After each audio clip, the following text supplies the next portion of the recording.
Far away in a quiet corner of the galaxy, there was a planet that no one dared to visit anymore, because fear had taken over everything on that world. The trees did not grow, right? The skies stayed dark even in the day, and the animals no longer made sounds they used to sing, but now they only hid. That fear came from one thing, one creature, one legend that had spread across every system, every station, and every world. They called it the ghost beast, some called it the shadow, some did not even give it a name, because names meant it was real, and many wished it was not. The creature was huge, it was fast, it was smarter than anything they had seen before. It had claws like blades, eyes like burning suns, and a roar that shook mountains. It could walk without sound, it could leap through trees, it could vanish like wind, and it never left tracks, but wherever it passed, life disappeared. It started with one colony, then two, then 7 outposts gone, without warning, no signs, no survivors. The only thing left behind was broken metal, torn ground, and strange symbols scratched into stone. Some said they were warnings, some said they were cries for help. No one really knew. The galaxy tried everything. They sent hunters with plasma rifles, they sent machines with cold logic, they sent drones, they sent bombs, they even sent mind readers and dreamwalkers, but nothing worked. The beast always won, and it always came back stronger. So the galaxy stopped trying. The planet was sealed. It was given a red zone code. Ships were warned to stay away. People whispered about it in dark rooms. Kids dared each other to say its name, but no one ever went back, not until now. The leaders were desperate. Colonies were falling faster. Ships were going dark near the red zone. Something was moving. Something was spreading. The patterns matched the old attacks, and the council feared the beast had returned. They had no hope left, so they did something strange, something old. They called a human, not just any human, but a man known only by his last name, Cross. Cross was not a soldier, not anymore. He had been many things in his life: fighter, guard, explorer, survivor. He had scars older than most captains. He had been lost in black space. He had fought in silent wars. He had walked alone for years and never asked for help. When they called him, he said nothing for a long time. Then he just nodded and got on the ship. No one knew what he carried. No one knew what he planned. He wore an old coat with patches. He had a beard that looked like it had seen fire and frost, and his eyes looked tired, but not weak, never weak. He arrived alone, no team, no guns, no drones, just himself, a small bag, and a calm voice. When he stepped off the shuttle, the officers waiting there asked him if he needed backup. He just looked at the forest and said, "I'll be fine." The air was heavy. The trees were too quiet. The wind made the leaves move, but nothing else moved, not even bugs. The officers stayed near the ship, watching Cross walk away into the shadows. They didn't follow, they didn't dare. They expected a hunt, they expected fire and blood, they expected traps, they expected death, maybe quick, maybe slow, but always certain. No one had survived out there, not for more than a day. But the first day passed, and Cross did not return. The second day passed, the ship still stayed, no word. The third day, a drone sent to track him went silent, and the team feared the worst. Then on the fourth day, something strange happened. A message came through, not from the beast, not from the ship, but from Cross himself. It was just a few lines, and it said, "Still walking, no contact, yet it watches but does not strike." The officers read it again and again. No contact, yet it watches. What did that mean? Was the beast close? Was Cross playing a game? No one could tell. More days passed. The council wanted to pull him out, but the officers said, "Wait, something is happening. We think it's different this time." Then a video came, not clear, not long, just a few seconds. It showed Cross sitting near a fire, the forest around him still and dark, and in the distance, just behind the flames, a shape, not fully clear, shadow with eyes watching him, not attacking, just watching. The council went silent. The video spread through the networks. People watched it in silence. Some were afraid, some were confused, others were curious. What kind of creature waits before it strikes? Why had it let him live? Why was Cross still there? And what was he trying to do? Cross sent another message, not to explain, but just to say, "Still watching, still not hunting. It waits, I wait too." The galaxy had never seen anything like this before. A creature known for death, now choosing to wait. A human sent to kill, now choosing to sit. What was going on in that forest? What kind of meeting was this? Some said Cross had a secret weapon. Some said he was using traps. Some said he had lost his mind. But others saw something else. They saw calm. They saw peace. They saw two old creatures, both tired, both scarred, both waiting for something. And in that waiting, something changed. The story was no longer about a hunt. It was no longer about death. It was about a moment no one understood yet, but everyone wanted to see. Because whatever happened next would not be a fight, it would be something more, something deeper, something the galaxy had forgotten. And deep in the forest where the shadows moved and the lights struggled to break through a human and a beast looked at each other without fear, and the stars above watched in silence. Because what happened next no one saw coming. His name was Ethan Cross, and he did not come to kill, not at first, not like the others before him. He had seen too many missions turn red, too many soldiers scream into open space, too many creatures bleed. Without reason, he had walked through ash, he had breathed smoke from worlds that no longer had names, and still he walked forward, always forward. The council told him the story again. The creature was dangerous. It had destroyed colonies. It had killed whole teams. It had survived traps and weapons and fire. It had outsmarted machines and soldiers and every living thing that came for it. It was fast. It was silent. It was death in the shape of a beast, and they needed someone who could end it. Ethan listened, but did not speak. His eyes watched the recordings, the broken ships, the crushed walls, the claw marks burned into steel. He watched the faces of those who had vanished. He saw the fear behind the numbers and graphs and maps. He nodded, but only once, and then asked one question: what did it want? The leaders paused, then shook their heads. They said it wanted to kill. They said it had no purpose, only rage. But Ethan was not sure he had seen rage before. True rage came from pain. True rage had a reason, even if the world did not understand it. He took the mission, but not the weapons. They offered him rifles, blades, bomb scanners. He left them all behind. He packed light old gear, trusted gear, simple clothes, boots that had walked on sand, snow, and stars, and a small metal box with scratches all over its sides. The pilot who flew him down looked nervous. She asked if he really wanted to do this alone. She said others had tried, and none came back. Ethan looked at her and said maybe they did not listen, and then he walked out into the wild. The trees were tall and twisted like they were reaching for something they had lost. The ground was dry, cracked from heat, and silence. The wind whispered through broken leaves, but nothing else moved. No birds, no bugs, no signs of life, just shadows and silence. Ethan moved slow, not like a hunter, not like a soldier, but like someone listening, like someone waiting. He did not speak. He did not run. He walked between trees and over roots and under branches, his eyes scanning the dark, his ears open to every sound, even the quiet ones. He found tracks, but not normal tracks, deep prints, wide spacing claws that dug deep, but clean lines, no drag, no stumble. A strong creature, a smart one that moved with care, with purpose. He followed the trail, but never too close. He left small marks behind, not for others, but for the creature to see. Not threats, just signs that he was there, signs that he was not hiding. At night, he built a small fire, not large, not bright, just enough to keep warm and boil water. He ate in silence, chewed slowly, eyes always on the dark. He never slept deep, never fully, but he rested enough. The next morning, he found the food was gone, not all of it, just a piece of clean break. No crumbs, no mess, just gone. In the dirt beside the fire was a shape, a strange symbol, not human, not known, but drawn with care, drawn with thought. Ethan smiled, not a big smile, just a small one, a tired one. He left another piece of food that night and waited again. Each day, he walked deeper into the forest. Each night, he left more signs, more food, more space. And each night, something changed. The silence became less empty. The wind felt warmer. The shadows moved slower. He knew it watched him. He felt it not just with eyes, but with something deeper, something old, something heavy, like a memory that was not his.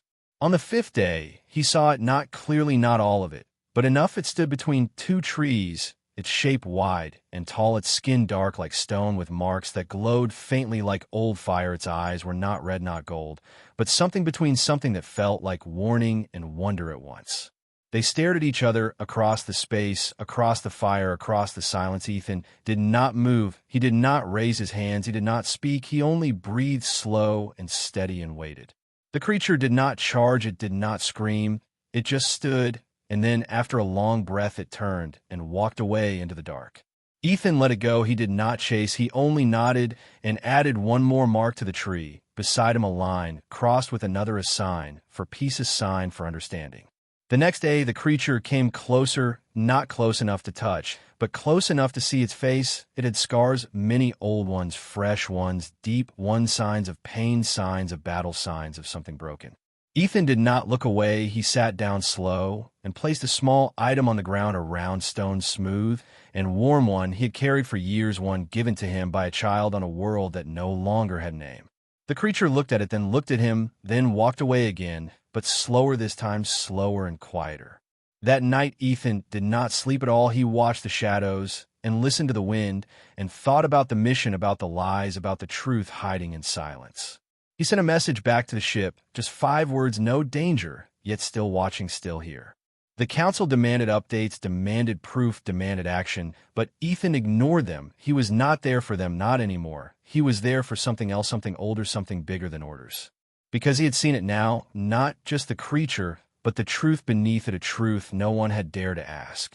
The creature was not hunting, it was hiding. It was not killing for sport, it was surviving. And maybe, just maybe, was waiting for someone to see it not as a beast, not as a weapon, not as a legend, but as something else, something lost, something wounded, something like him. And so he stayed, not with guns, not with traps, not with fear, but with open eyes and a quiet heart, because he knew the hardest part was not the hunt, it was the wait. And the wait had just begun. The sun did not rise the same way on the 6th day. It came slow and dull, like it too was unsure if it should shine. Ethan stood near the fire from the night before, staring at the edge of the trees, his breath slow, his hands open, no weapons, no fear, only patience. He knew it was close. He had felt it, watching all night, not moving, just watching, not like a hunter, but like something that was trying to understand him, something unsure, something that had never done this before. Ethan moved away from the fire and sat near a broken stump. The moss was soft, the ground warm. He pulled a piece of fruit from his bag, something sweet, something with a strong smell, and placed it on the stump, then leaned back and waited again. No sound, no movement, no answer, just wind and trees and shadows dancing across the forest floor. But Ethan had learned to hear the things no one else could hear, the kind of silence that holds breath, the kind of silence that waits for a sign. Hours passed, the fruit sat untouched, but Ethan did not move. He watched the leaves, he watched the trees, he watched the shadow that had not shifted all morning, and he smiled. Because it was there, hiding, but not gone close, but not ready, still watching, and maybe still afraid. Ethan reached into his bag and pulled out the smooth stone again. He held it in both hands and placed it gently on the ground beside the fruit, then whispered, not loud, not sharp, just soft and steady like wind through grass. I'm not here to hurt you. The words fell into the silence like a drop into still water, and the forest did not answer, but something deeper did, something old, something heavy and full of things never said.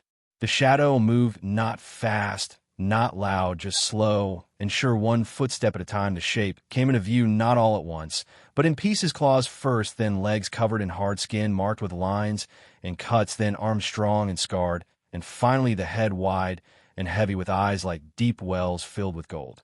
Ethan did not flinch. He did not raise his voice. He did not move. He only looked back into those golden eyes and waited. The creature came close, not touching distance, but close enough to see every scar, every crack in its armor, every detail that spoke of a life built from pain and survival. It looked at the fruit, it looked at the stone, it looked at Ethan, and made a sound, not a growl, not a roar, but something low and strange like breath mixed with memory, like a voice that had forgotten how to speak. Ethan nodded slow and said, nothing, not yet, because this was not a moment for words, this was a moment for being. The creature sat down, not fast, not sudden, but slow, like it had never done that before, like it was learning, like it was trying to copy something it had seen once and forgotten. They sat there for a long time, man and beast, fire and shadow, watching each other through the space between questions neither asked. Then the creature reached forward and picked up the fruit. It held it carefully, like it might break, like it was a gift, like it had never been given, something without strings. It did not eat it, not, yet it held it in both hands and made that low sound again, softer, now gentler, like a whisper between trees. Ethan felt something shift, not just in the forest, not just in the air, but inside him, something old and quiet, and buried, something that had been waiting to be understood. He opened his bag again and pulled out a piece of old cloth wrapped tight around something small. He unwrapped it slow and held out a small music box, metal. Den had worn. It played only one tune, a tune from Earth, soft and simple and made for children. He placed it on the ground, wound it once, and let play. The music floated through the forest like wind, through forgotten halls, soft and strange, and full of feeling. The creature listened, head, tilted eyes, wide like it was trying to catch every note before it vanished. When the song ended, it reached out one claw and touched the box gently, just once, then pulled its hand back and looked at Ethan again, not with fear, not with rage, but with something else, something like trust. Ethan smiled again, small and real, and nodded once more. The creature looked at him for a long time, then stood slowly, not turning, not walking away, just standing still. Then it pointed one long finger at its own chest, then tapped the ground, then pointed at Ethan. It did this again, slower this time. Chest ground, Ethan, chest ground, Ethan. Ethan understood. He reached up and pointed to himself, then said his name slow and clear, Ethan, then pointed back, chest ground, Ethan. The creature made that sound again, not quite a word, but closer this time, like its mouth was trying to shape something new. It tapped its chest, then made the sound again, deeper now, shale. Ethan repeated it, slow and gentle, shawl. The creature stood taller, its eyes brighter, its breath calmer. It turned and walked into the trees, leaving the music box behind, but not the moment. Ethan sat in the quiet that followed, watching the space where the creature had gone, his heart full of things he could not name, not yet, maybe never. But he knew one thing now. This was not a monster, not a killer, not a shadow made of rage. This was Shawl, and Shawl had listened. And now something had begun. Something that could not be stopped. Something the galaxy would never expect. Because first contact had not come with fire or fear. It had come with silence, with fruit, with music, and with names. And sometimes that was enough. The nights grew longer, but they were not as cold. Now the fire burned low each evening, and the shadows stayed quiet. The stars above blinked like old eyes, watching something new, something gentle, something strange. Ethan sat near the edge of the clearing where the forest opened just enough to let the moonlight touch the ground. The music box still rested on a stone, untouched since the last time it played. But now it was no longer just a tool. It was a promise. It was a memory and a sign that something different was happening. Each night, he left food by the fire, and each morning it was gone, but never quickly, never messy, always with care. Sometimes a piece was left behind, sometimes marked with small signs, strange shapes in the dirt, circles with slashes, dots, and lines, patterns that spoke without words. Ethan studied them every morning, kneeling near the marks, running his fingers over the soil, trying to feel what they meant, not just read them, but feel them. Because Shaw was not using a language, he was using memory and emotion, and old instinct shaped into symbols. One morning, Ethan woke to find something new, not just food gone, not just marks in the dirt, but a gift of feather, long and bright and red like fire, trapped in silk, laid gently beside his bedroll, clean and perfect and placed with care. He picked it up slowly and looked into the trees where no sound came, where no movement stirred, but he knew Shaw was watching. He held the feather high and gave a small nod, not big, not loud, just enough.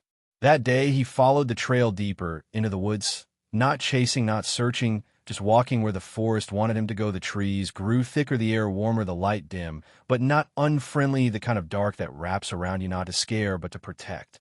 He found old ruins, stone walls covered in moss, metal beams, snapped and melted doors rusted shut, and above them a symbol, the same one Shaw had drawn in the dirt, a broken circle with lines across it like a sun covered by clouds. Inside the ruins, the air smelled different, not rotten, not dead, but full of old dust and lost time. Ethan moved slow, touching walls with fingers, tracing lines burned into stone, scratches that looked like claws, but deeper, more controlled, more like writing than attack. He found bones, not human, not fresh, large, and curved with strange patterns on them. They were laid in a circle, not random, not careless, placed with purpose, each skull looking inward toward the center, where a single shard of black crystal stood tall, like a marker, like a memory. Ethan did not touch it. He only looked and sat beside it for a while, breathing, slow, listening to the silence, letting it speak. When he returned to the camp, that evening, Shaw was there, not close, not far, sitting near the fire, not touching anything, but watching the flames move with calm eyes. Ethan nodded once, then sat across from him, the feather still in his pocket, the ruins still in his mind, the silence still wrapped around them both. After a while, Ethan picked up a stick and drew the symbol from the ruins in the dirt. He looked at Shaw, who looked back, eyes flicking to the drawing, then to Ethan, then to the trees, then down. Shaw reached out with one claw and scratched a new mark beside the circle, a spiral with jagged lines cutting through it, and then another shaped like a cage wrapped in fire. Ethan knew these were not words. They were pieces of history, pieces of something long broken, maybe a prison, maybe a lab, maybe a battlefield no one remembered, but Shaw did, and now he was sharing it. Each night after that they drew more together, Ethan would draw shapes he had seen in ruins and dreams and whispers from other stars, and Shaw would add to them, or erase them, or change them, until something true appeared, something shared. One night, Shaw brought something wrapped in leaves. It was heavy and smooth, and when Ethan opened it, he found an old device, not human, not alien, not like anything from the galaxy. A small screen cracked a soft blue glow inside, and when he pressed the side, it showed images, blurry and fast scenes of creatures like Shaw, younger, smaller, scared, chained behind glass and fire. Ethan watched each frame with quiet breath, with heavy heart. Shaw sat still, eyes closed, hands on the ground, like the memory was too loud to face. When the images ended, Ethan reached out and placed his hand on the stone between them, not touching Shaw, not forcing, just showing that he understood. Shaw opened his eyes and looked at Ethan, and for the first time reached out and placed one claw beside the human hand, not touching, just near enough to feel the warmth. They stayed like that until the fire burned low and the stars turned overhead and the night became something not filled with fear, but with healing. The next morning, Ethan found more ruins, older, deeper, filled with strange tools, broken lights, machines, fused into walls, as if they had melted into the very bones of the planet. He took recordings, he sent messages to orbit, but the council answered with silence, no replies, no questions, no orders, just waiting, maybe watching, maybe afraid of what he might find. Because the truth was not about a wild beast, it was not about a monster in the trees. It was about a secret hidden in the dirt, a place built to create something terrible and then left behind when it escaped. And that something was Shaw. Not born but made, not raised but tested, not wild, but broken, and now he was free and alone and learning how to live again. And Ethan crossed the human scent to kill the nightmare, was the only one who saw him not as a threat, but as a survivor. And together they sat by the fire, sharing silence and symbols and small pieces of peace. Because in the dark between the trees where secrets once grew, now something new was taking root. Not fear, not rage, but understanding. The sky was red that evening, not bright, not burning, just soft and strange, like the world itself was changing with them. Ethan stood near the fire watching the trees, listening to the way the forest moved. When Shaw was near, it was not fear anymore. It was something else, something slow, something calm. Shaw stepped into the light, not rushing, not hiding, just walking with purpose, with quiet, with trust. His eyes met Ethan's, and something passed between them, something that needed no words, something strong, something new. They sat close that night, not touching, not speaking, but sharing space, sharing breath. The silence was warm and full of meaning, full of memory, full of small signs that they were not enemies, not strangers, but something more.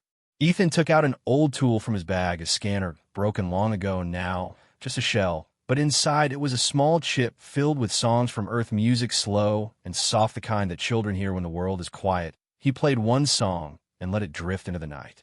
Shaw listened, head tilted, body still, eyes closed the way someone closes their eyes when trying to remember a face from long ago, when trying to hold on to a piece of peace. When the song ended, Ethan looked at him, not asking, not forcing, just waiting. Shaw made a low sound, not a growl, not a warning, but a hum, deep and steady. Then he reached into a pouch made of leaves tied to his side and pulled out a stone, smooth and black with lines carved into it, old lines, deep lines. He placed it between them and pushed it gently toward Ethan. Ethan picked it up, ran his fingers across the lines, and felt something he did not understand, a kind of sadness, a kind of strength, a kind of truth. Each day after that they traded gifts, not large, not grand, but simple, small things full of meaning. Ethan gave food, Shaw gave carved bones. Ethan gave a blanket, Shaw gave feathers. Ethan shared music, Shaw shared stories and shapes in dirt and scratches on wood. They began to move together, walking through the forest side by side, never speaking, but always listening, always watching, always learning. Shaw showed him the rivers where the water glowed in the dark, the trees that sang when touched, the flowers that opened only when a moon was full. He showed him nests high in the cliffs, in paths that twisted through canyons where no machine could follow. Ethan showed him how to boil roots to make fire, without smoke, how to tie knots that held strong in wind, how to sit without fear, how to rest without watching every shadow. One evening they hunted, not to kill, not for sport, but for survival. A small beast, fast and quiet, had been stealing their food. Shaw tracked it with ease. Ethan waited with care. They cornered it together and caught it alive, eyes wide, breath sharp. And then they let it go, not because it was weak, but because it was just like them, trying to live. That night, Shaw made a sound Ethan had never heard, a short, sharp noise followed by a deep rumble. It took a moment, but Ethan understood. It was laughter, soft and broken, but real. He laughed too, not loud, not wild, just enough, just together. The bond grew strong, not made with chains or commands, but with trust, with choice, with time. Shaw began to sleep near the fire, close enough to feel the heat, close enough to feel safe, his breathing deep, and even his claws folded under his arms, his body no longer tense, no longer ready to strike. Ethan began to speak, not often, not loud, just small stories about places he had been, people he had met, skies he had seen break open with stars. Shaw listened, head low, eyes watching, mouth quiet, but always listening. Sometimes Shaw would draw a shape in the dirt, and Ethan would guess what it meant. Sometimes he got it right, and Shaw would nod. Sometimes he got it wrong, and Shaw would erase it and try again. They were building something word by word, mark by mark, step by step, not a language, but a way to understand, a way to be more than human and beast, more than soldier and weapon. One morning, Ethan woke to find Shaw gone, but not far. A trail of stones led him to a cliff where Shaw stood, looking out over the forest where the sun rose slow and wide and golden. Ethan stood beside him, both of them silent, both of them breathing in the light, both of them thinking the same thing, even if they could not say it. They were not the same as they were before. They were not lost, not broken, not alone. They had become more than survivors. They had become each other's reason to keep walking, to keep breathing, to keep hoping. Shaw turned and placed one hand on Ethan's shoulder, not rough, not sharp, just there, and Ethan placed his hand on Shaw's chest, not scared, not unsure, just there. In that moment, no voice spoke, no machine recorded, no counsel watched, only the sky, the wind, the earth, and two beings who had found something neither knew they needed. Not power, not glory, not victory, but family. And in a galaxy filled with fire and fear and silence, that was something worth fighting for. The wind felt strange that morning, sharp and cold and full of warning. Ethan noticed it before he opened his eyes. The air was too still, the forest too quiet. Even the fire seemed to burn without sound. He sat up slowly, eyes scanning the trees, the shadows, the sky. Shaw was already standing, his back straight, his eyes glowing, his body tense, like an arrow pulled tight. Ethan followed his gaze toward the ridge above the trees where birds had taken flight, where something had shifted, something had arrived. A sharp sound came next, a crack through the air, not natural, not from the forest, but from machines, from engines, from weapons. Ethan stood beside Shaw, without speaking, because he already knew what it meant. They were not alone anymore. The council had sent soldiers. They had waited long enough, watched enough, listened to silence and patience. And now they wanted results, not peace, not truth, only control, only proof, only death. Ethan grabbed his bag quickly and signaled for Shaw to follow. They moved through the trees like wind, silent and quick, not fleeing, not afraid, but ready for something they both hoped would never come. But the soldiers came fast, their boots heavy, their drones loud, their voices sharp with orders and fear. They spread through the forest like fire, their scanners bright with heat and suspicion. They called Ethan's name. They called it like a command. Ethan answered not with words, but with a flare bright and whitest signal to draw them away from Shaw, to give them a clear target, to stop them from shooting at shadows. He stepped into view, hands up, coat, open eyes, calm. They surrounded him with rifles, raised masks, hiding their faces. One of them stepped forward, voice cold, asking, "Where is the creature?" Ethan said nothing, just looked past them toward the forest, where Shaw waited, not in fear, not in rage, just watching. The soldier shouted again, his voice louder, his hands tighter on his weapon, but Ethan stayed still, the way you stay still when a storm is near and you cannot stop it. Then a shot rang out, not from Ethan, not from Shawl, but from behind. One soldier had fired, not at a target, not at a threat, but out of fear, out of panic, and Ethan fell. The world spun, the forest screamed, the air cracked, and then Shawl roared. It was not a sound made of anger, it was not a sound made of pain. It was a sound made of something deeper, something ancient, something lost, and now found again. Shawl burst from the trees, his body like a storm, his eyes burning, his claws flashing. But he did not kill, he did not tear, he did not destroy. He stood over Ethan, his arms wide, his body between the soldiers and the man who had given him peace and music and names. The soldiers raised their weapons again, ready to fire, ready to end what they did not understand, but then they stopped. Because Ethan reached up his hand, weak and shaking, and touched Shawl's arm, not to pull, not to push, but to say, "I am still here." The soldiers looked at him, at Shawl, at the strange calm, between them the silence that came not from fear, but from understanding. One soldier stepped forward, weapon lowered, voice shaking, asking, "What is this? What are you doing?" Ethan looked up, his voice dry but clear, and said, "He is not your enemy." Another soldier shouted, "It is a monster, it has killed, it has escaped, it cannot be trusted." But Ethan shook his head and said he was made to fight, but he chose not to. He was taught pain, but he chose peace. He could have destroyed you, but he protected me. The forest held its breath, the air heavy with choice, with questions, with things that had no answers, only feelings. Shawl looked at the soldiers, not with rage, not with hate, but with sorrow deep and endless and real. He took a step back, pulling Ethan gently onto his back, lifting him with care, not as a beast, not as a weapon, but as something more, something strong and loyal and true. The soldiers did not move, they did not shoot. They only watched as the creature they came to kill carried a wounded human through the trees, like a brother, like a guardian, like a friend. The commander spoke into his calm voice, flat, saying, "Target, not hostile, retreating, repeat, not hostile, stand down." And so they did. The forest grew quiet again, the wind returned, the birds came back, and the fire in the sky turned gold and soft like a wound beginning to heal. Ethan rested in a cave that night, his breath slow, his wound clean, Shawl beside him, watching the stars like they were old friends speaking in light. Neither of them spoke, not with words, not with marks, only with silence, only with the quiet that follows truth. Because the betrayal had come not from claws, not from teeth, but from fear, from blindness, from the kind of thinking that forgets monsters are not born, they are made. And family is not found in blood or in command, but in choice and trust, in the space between fear and faith.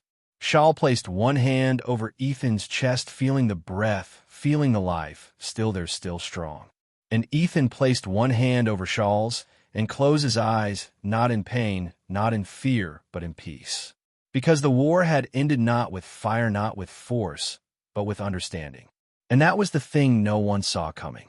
The sky was quiet above the valley, soft light pouring through the broken clouds, as if the stars themselves were watching, holding their breath, waiting for something rare, something true, something beautiful to begin.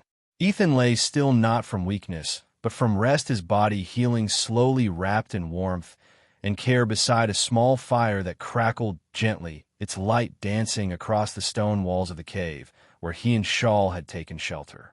Shawl sat at the entrance, his eyes on the horizon, his body calm, his breath steady, not like a guard, not like a beast, but like someone who had found peace, someone who had found purpose, someone who had chosen to stay. Outside, the forest moved with life again. Birds sang, winds whispered, rivers hummed, no longer silent, no longer afraid, because the one they once feared now protected them, now walked among them with care and kindness and quiet strength. The council watched from orbit satellites, recording every moment, every signal, every heartbeat, but they did not send more soldiers, they did not send more fire. They sent only silence, only questions, only long stares at screens filled with truths they could not deny. The footage had spread across the galaxy. People saw the creature, once called a monster, kneel beside a wounded man. People saw it build fires, carry water, bring food, wrap blankets. People saw the look in its eyes, not rage, not hunger, not madness, but sorrow and hope and love. It changed something deep in the hearts of many. It opened doors long closed. It sparked conversations never dared. It made the people ask, What else have we feared that we could have understood? What else have we hated that we could have helped? Ethan stood on the cliff again, his wound healing, his legs strong, his eyes clearer than ever. Shawl stood beside him, taller than stone, more solid than any wall, and yet softer than the breeze, more human than anyone expected. They did not speak, they did not need to, because some things are louder in silence, because some bonds do not need words, only time, only truth, only shared pain and shared hope. A shuttle landed nearby, slow and cautious, its doors opening with care. From its stepped no soldiers, no drones, no guns, only a young officer with a message, a simple one, a question more than a command. What will you do now? Ethan looked to Shawl and then back to the officer. His answer came not as a plan, not as a speech, but as a truth that had grown slowly over many days. We will go where we are needed. The officer nodded, once placed a small device on the ground, and stepped back. The shuttle lifted, the dust settled, and the forest was quiet again. The device held information, maps, coordinates, names of places broken by war, places where creatures were still feared, places where silence still ruled, places that needed healing, not from machines, not from orders, but from connection, from courage, from people who had seen both sides and chosen the better path. Ethan and Shawl walked together through the forest, gathering their things, preparing for a journey, not as hunter and prey, not as soldier and target, but as something else, as partners, as friends, as family. Before they left, Ethan carved a message into the stone near the cave, not in letters, not in numbers, but in symbols, the kind. Shawl used the kind that told a story in shape and feeling, a story of two beings from different worlds who found each other in the dark and chose to walk in the light. The forest would remember, the animals would remember, the stars would remember, and one day, maybe others would find the marks and understand. They traveled far across many worlds, some filled with dust and ruin, others with green and gold. They met others like Shawl, scared, angry, confused. They met people like Ethan, tired, hopeful, alone, and slowly they brought them together, not by force, not by power, but by presence, by example, by love. Everywhere they went, they planted seeds, not just in soil, but in heart, seeds of trust, seeds of peace, seeds of a future where monsters were just stories and the truth was something better, something gentler, something stronger. The stories spread faster than ships, faster than light. They became legend, not just of a man and a beast, but of a bond that broke fear, of a choice that changed everything.